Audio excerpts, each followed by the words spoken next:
आज हम आपको बताने जा रहे हैं रोमन नंबर का पार्ट 2। फर्स्ट पार्ट में मैंने आपको बताया रोमन नंबर की बेसिक यूनिट के बारे में, जिसमें मैंने आपको बताया कि आई से क्या होता है, वी से क्या होता है, एल एक्स उसका जो बेसिक यूनिट है उसके बारे में मैंने डिफाइन किया। आज हम आपको बताने जा रहे हैं कि क्वेश्चन को सॉल्व कैसे करते हैं। अक्सर बच्चों को ये याद तो हो जाता है, लेकिन जब क्वेश्चन दिया जाता है तब वो गलत कर देते हैं, सॉल्व नहीं कर पाते, है ना। ऐसे तो वो लर्न है। अगर पूछो x से कितना होता है, कहेंगे 10, बता लेंगे। v से कितना होता है 5, बता लेंगे। लेकिन जब सॉल्व करने की बारी आती है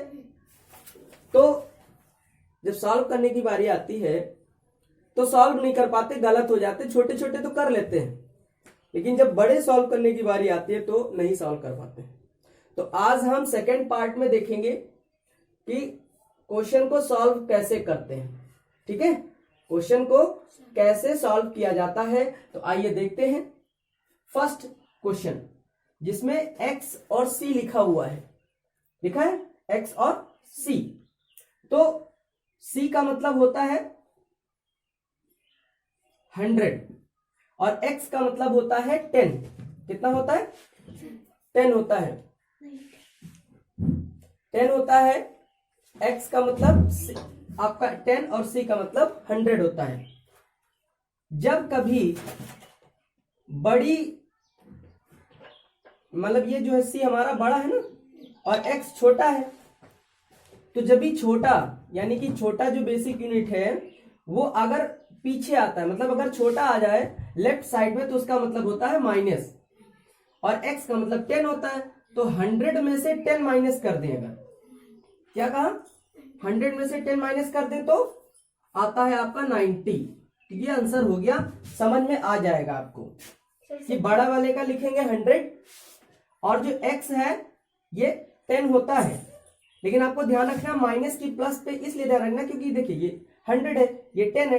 अगर छोटा पीछे आया हुआ है तो उसका मतलब माइनस होता है, लेकिन अगर उधर साइड में बड़ा हो तो उसका मतलब प्लस होता है। अगला देखेंगे एल से कितना होता है? 50 होता है। 50 होता है, ठीक है। और उसके बाद में 50 के इधर साइड में v लिखा है। v का मतलब होता है 5, मतलब 50 के बाद 5 आया, मतलब 5 छोटा है, और छोटा है का मतलब हुआ प्लस करना है। और उसके बाद में आया है i, जिसका मतलब होता है 1। तो 55 और 1 मिला दे तो अब देखते हैं कितना है। अब आपको ऐसे नहीं करना था तो आप ऐसे कर लीजिए, 55 और 1 ऐसे आप करके आप प्लस कर लीजिए। तो 5 और 1 कितना हुआ आपका 6, और ये 5 हुआ। कितना आ रहा है आंसर आपका? आ रहा है 56। कितना आ रहा है? 56 आंसर आ रहा है। तो आप इसको इरेज कर दे यहां से। ये रफ कार्य होता है, इसको रफ पे करेंगे और यहाँ पे आंसर लिख देंगे 56। तो समझ में आ गया आपको? आ गया होगा समझ में। अगला है x x x 3 बार आया हुआ है। पिछली वीडियो में मैंने आपको बताया कि x का मतलब होता है 10 और 3 टाइम्स अगर आया है x का मतलब क्या हुआ? 10, 10, 20 और 10, 30। तो इसका तो हो गया 30 प्लस। फिर है v का मतलब 5, मतलब 30 से छोटा, मतलब 30 से 5 छोटा होता है। तो अगर बड़े के बाद छोटा आ रहा है तो वो प्लस में माना जाता है, और अगर यहाँ पे बड़ा आ जाता तो ये छोटा हो जाता तो माइनस की सिचुएशन में आ जाता। ठीक है बच्चों। उसके बाद में 2 बार i आया हुआ है। 2 बार i का मतलब होता है 2। अब इसको आपको प्लस करना है तो आप रफ यूज कर सकते हैं, यहां पर रफ यूज कर सकते हैं। तो इधर आप साइड में कर ले रहे हैं 35 और ये 2 मिला लिया, कितना हो जाएगा? 5 और 2 कितना होता है? 7, और ये हुआ आपका 3। कितना आंसर आएगा निकल के? 37 निकल के आंसर आ रहा है। ये रफ जो कार्य होता है ये आप अलग करेंगे और इसको इरेज कर देंगे ऐसे। ठीक है। अगला क्वेश्चन देखते हैं। सी आया हुआ है। क्या आया हुआ है? सी आया है। फिर 2 बार सी आया है, तो एक सी का मतलब होता है 100, तो 2c का मतलब हो गया 200। अब 200 के बाद हम प्लस लगाएंगे या माइनस, ये सोचना है। तो प्लस इसलिए लगाएंगे क्योंकि ये जो L होता है ये 50 होता है, और 50 का मतलब होता है ये 200 से छोटा है ना।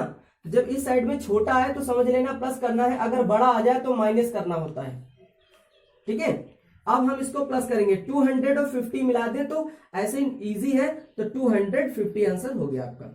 अगर आप करना चाहें तो अलग रफ पे कर सकते हैं, ऊपर 200 नीचे 50 लिख करके प्लस कर सकते हैं। ठीक है, अगला क्वेश्चन देखेंगे, C और 1000। अब आप देखिए कि C का मतलब होता है 100 और M का मतलब होता है 1000 होता है। तो देखिए 1000 से पहले C आ रहा है, मतलब 100 आ रहा है, तो पहले छोटा आ रहा है या बड़ा आ रहा है? पहले आ रहा है छोटा। इसका मतलब क्या हुआ कि अगर इस लेफ्ट साइड में छोटा आ जाए, C छोटा होता है, M बड़ा होता है। C का मतलब 100 और M का मतलब 1000। तो चूंकि छोटा आगे आ रहा है, इसका मतलब होता है हमको माइनस करना है, तो पहले हम बड़ी वाली का लिखेंगे। बड़ी वाली का कितना होता है, मतलब M का कितना हुआ, 1000 हुआ, और C को माइनस कर देंगे। इस बार हम 100 आगे नहीं लिखेंगे क्योंकि M हमारा बड़ा है, C हमारा छोटा है। जब छोटा वाला इधर लिखा होता है लेफ्ट में, तो उसका मतलब होता है माइनस।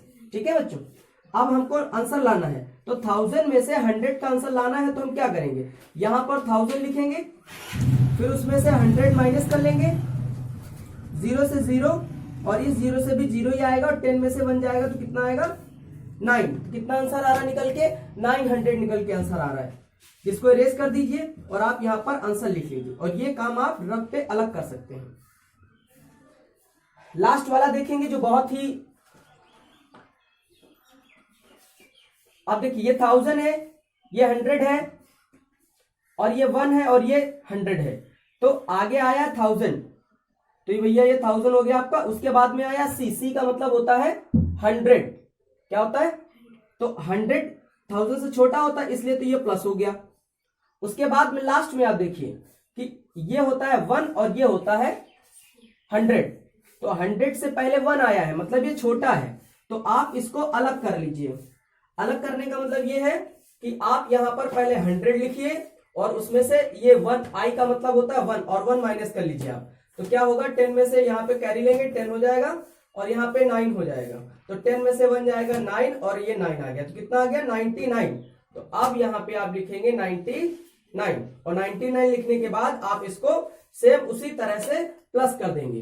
कैसे, ऊपर लिखेंगे 1000, ठीक है, 1000 लिखने के बाद आप उसमें लिखेंगे 100, और फिर 99, फिर इसको प्लस कर देंगे, ये आ गया 9, ये आपका 9, ये 1 एंड 1, तो आंसर आज निकल के आया 1199। बस आपको प्लस माइनस में ही ध्यान देना है, कब प्लस करना है और कब माइनस करना है। तो आप लोगों ने समझ लिया होगा। आपने देखा कि हमको बस प्लस और माइनस पे ध्यान रखना है, और कुछ नहीं होता है। अगर छोटा डिजिट आया हुआ पहले, बड़ा बाद में आया है, तो आप उसको माइनस करेंगे। लेकिन अगर पहले आपका यूनिट जो है बड़ा है और बाद में छोटा है, तो आप उसको प्लस करेंगे। तो पहले बड़ा है बाद में छोटा है तो प्लस करना है, ये याद रखना है आपको। अगर पहले छोटा है बाद में बड़ा है तो आपको माइनस करना है। माइनस करके अलग बाद में आप इसको यहाँ पर लिख सकते हो, बाद प्लस भी कर सकते हैं। ठीक है, तो आप नोट कर लीजिए। यदि आपको कुछ समझ में नहीं आता है तो आप हमको कमेंट करके पूछ सकते हैं कि हमको यहाँ पर समझ में नहीं आया है। ठीक है, कोशिश करेंगे अभी एक बार और हम इसका वीडियो डालेंगे, जिसमें हम थोड़ा सा और ओपनली समझाने की कोशिश करेंगे। हम ऐसा इसलिए कर रहे हैं क्योंकि देखिए लॉकडाउन चल रहा है, और लॉकडाउन के थ्रू बच्चे स्कूल नहीं जा पा रहे, तो घर ही पे हैं, ऑनलाइन पढ़ाई कर रहे हैं। तो अक्सर क्या होता है कि स्कूलों से क्वेश्चन की फोटो भेज दी जाती है। क्वेश्चन क्लिक किया और भेज दिया, बच्चों से कहा कि आप सॉल्व करके आंसर भेजिए। अब अगर उन्हें समझाया नहीं जाएगा तो सिर्फ फोटो भेज देने से और सवाल को सॉल्व करो तो बच्चा कैसे कर लेगा। तो इसलिए हम आपको वीडियो के थ्रू समझाने की कोशिश कर रहे हैं। तो उम्मीद है आपको समझ में आएगा। लेकिन अगर नहीं आता है तो बेशक आप हमको कॉल कर सकते हैं, कमेंट करके पूछ सकते हैं। नीचे हमारा नंबर दिया रहता है, हम अपना नंबर लिखे दे रहे हैं, आप देख लीजिए। आपको जरूरत है तो बेशक आप हमसे कॉल कर सकते हैं। 7897984702। तो आप हमको इस नंबर पे संपर्क करके पूछ सकते हैं।